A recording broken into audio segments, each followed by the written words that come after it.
So hello guys, welcome to the channel. आज हम ये देखेंगे कि जो हमारी अटल बिहारी वाजपेयी मेडिकल यूनिवर्सिटी है उसका एमबीबीएस का जो एग्ज़ाम कराने का पैटर्न है वो कैसा है, और सब्जेक्ट वाइज देखेंगे कि क्या डिस्ट्रीब्यूशन है चैप्टर्स का। ठीक है, तो इसके लिए सबसे पहले आपको जाना पड़ेगा अटल बिहारी की वेबसाइट पे।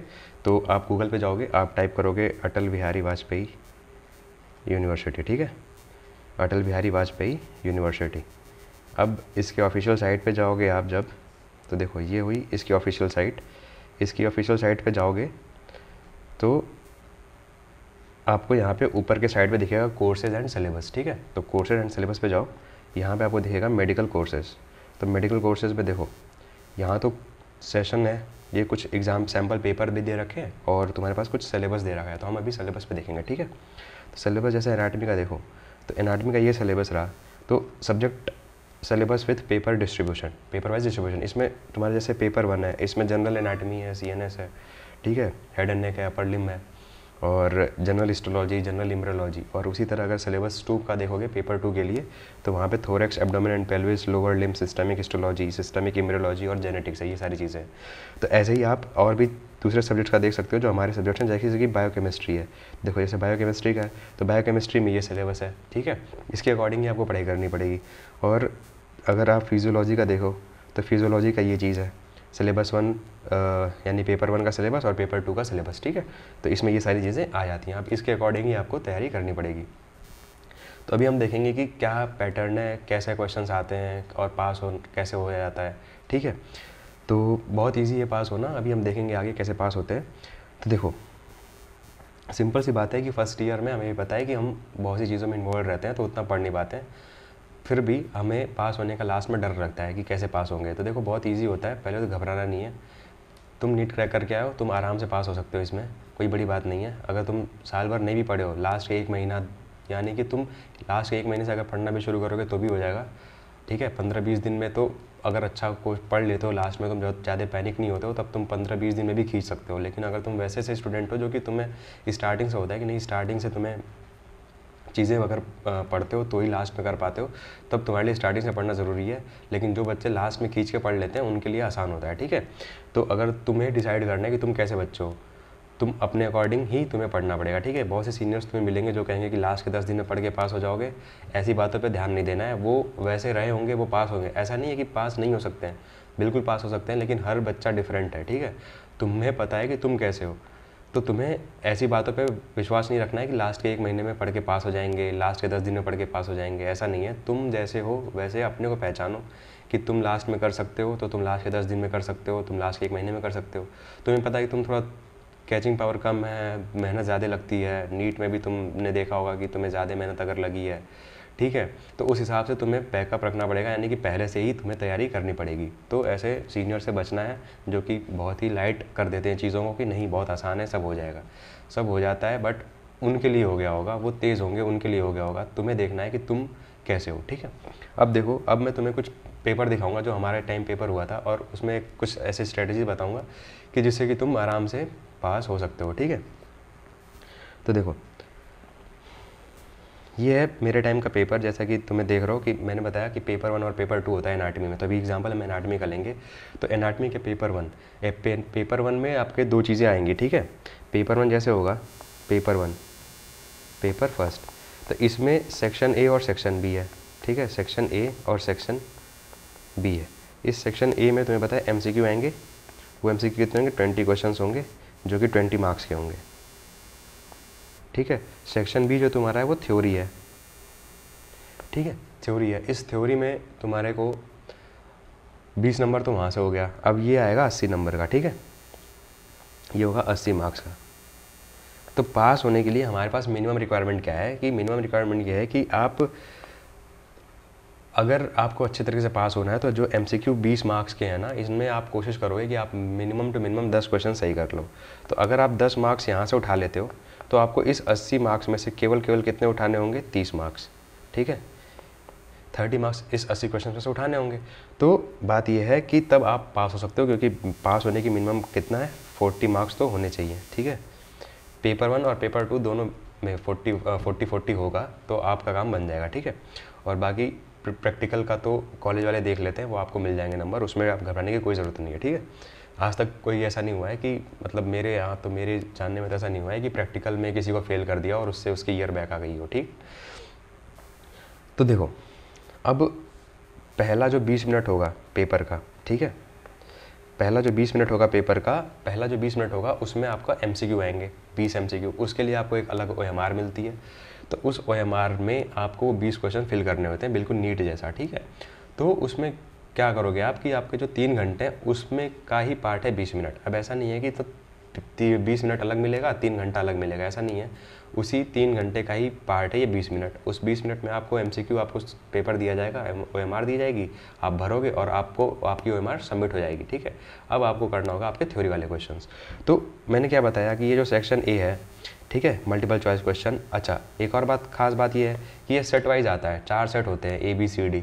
अब वो आपके आगे पीछे वालों का सेट अलग होता है, तो कहीं ये सोच रहे हो कि आगे पीछे से पूछ के कर लोगे तो वो भी मुश्किल हो जाता है। क्वेश्चन सेम रहेगा, बाकी चीज़ें बदली रहती हैं। ठीक है, क्वेश्चन का सीक्वेंस बदल गया होगा, ठीक है, और ऑप्शंस बदल गए होंगे, तो बिल्कुल नीट जैसा। तो ये बहुत इंपॉर्टेंट हो जाता है, बहुत आसान भी नहीं है MCQ सही कर पाना। ठीक है, क्योंकि बहुत अगर थॉरो पढ़े होगे तभी जाके MCQs तुम्हारे सही होंगे। अच्छा, ऐसा भी नहीं है, जो VIP टॉपिक्स हैं अगर आप उनको अच्छे से कर लेते हो तो आप MCQ भी 10 तो आराम से कर पाओगे। ठीक है, तो आपको कोशिश करना है कि जो VIP लिस्ट होती है वो हर मेडिकल कॉलेज में दी जाती है कि इंपॉर्टेंट इन चैप्टर्स के इंपॉर्टेंट टॉपिक्स ये हैं। अगर वो आप पढ़े हो तो आप MCQs भी 10-12 आराम से कर लोगे खुद के दम पे। ठीक है, तो ये रही बात कि आगे पीछे का अलग अलग रहता है सेट। ठीक है, तो चीटिंग का तो सोचना भी मत, नहीं हो पाती है चीटिंग। ठीक है, तो यहाँ से आप 10 नंबर उठा लिए। अब आप आ जाओ सेक्शन B पे। तो जब सेक्शन B पे आओगे तो ये देखो सेक्शन B है, ठीक है, सेक्शन B।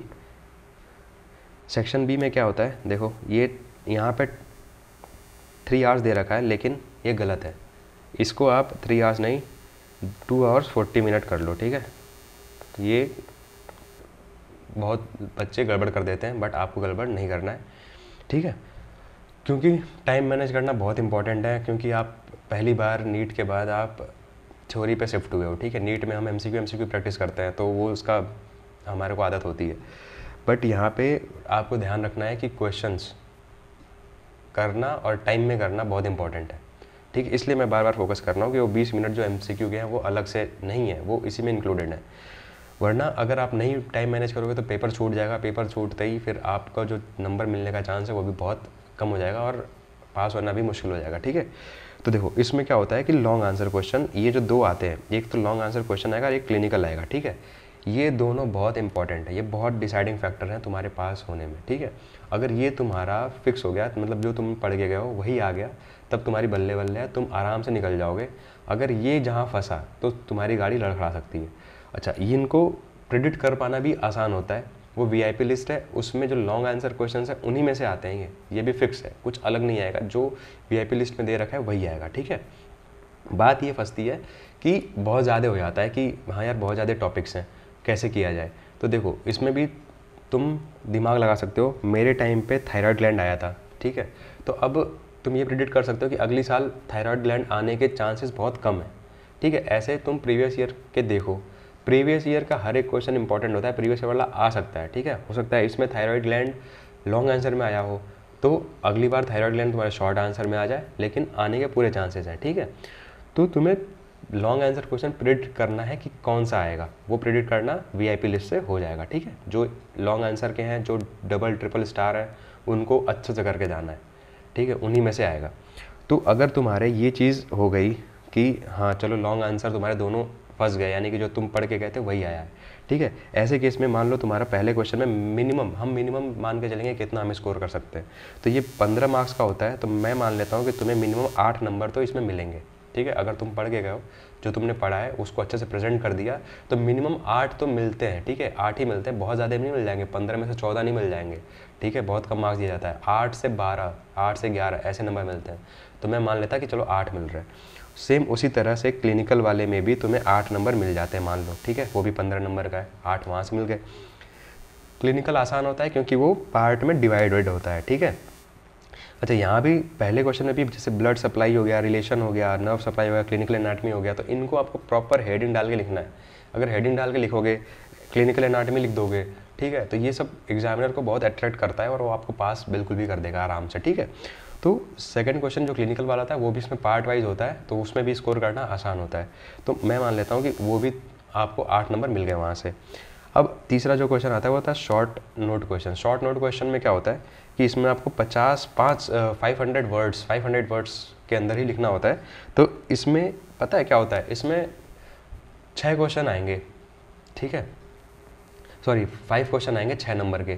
तो जो 5 क्वेश्चन है ना उसमें ऐसा होगा कि आपको 3 क्वेश्चन बहुत अच्छे से आ रहे होंगे और जो 2 क्वेश्चन होगा वो थोड़ा सा स्थिति ख़राब रहेगी कि हाँ यार ये थोड़ा आता तो है बट 6 नंबर लायक नहीं आता है, ठीक है। तो कोई बात नहीं है, आपको जो 3 आते हैं वो आप बढ़िया से करो, जो 2 नहीं आ रहे हैं उसमें भी कुछ ना कुछ लिखना है, जितना आपको आ रहा है उतना लिखना है, ठीक है। एग्जामिनर भी समझता है तो कि हाँ बच्चा लिख रहा है, थोड़ा बहुत आता है, थोड़ा बहुत पता है, तो वो आपको सपोर्ट करेगा, ठीक है।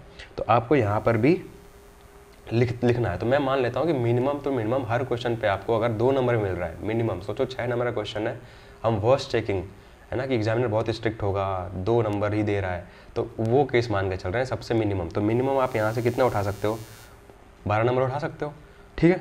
और उसी तरह फोर्थ क्वेश्चन में आपका 20 मार्क्स का है, ठीक है, 5 क्वेश्चन 4-4 नंबर के। तो अब ऐसे में क्या होगा कि मैं मान लेता हूँ कि इसमें भी वर्स्ट केस हम करते हैं, ठीक है। वर्स्ट कितना मिल सकता है आपको इसमें नंबर, तो इसमें वर्स्ट टू वर्स्ट केस 8 लगा लो, ठीक है। वर्स्ट कितना लगा लो, 8 लगा लो, क्योंकि इसमें भी 5 क्वेश्चन में वही है कि 3 आएगा 2 नहीं आएगा। क्यों 2 नहीं आएगा, क्योंकि हम इम्ब्रियो नहीं पढ़ते हैं, हिस्ट्रो नहीं पढ़ते हैं, जबकि उसके क्वेश्चन आते हैं, ठीक है।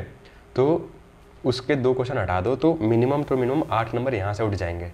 तो अगर मैं पूरा टोटल करूँ तो देखो 8 यहाँ से मिल गया, 8 यहाँ से 16 प्लस 12 28 और 8 36, तो कितना हो गया 36 हो गया, ठीक है।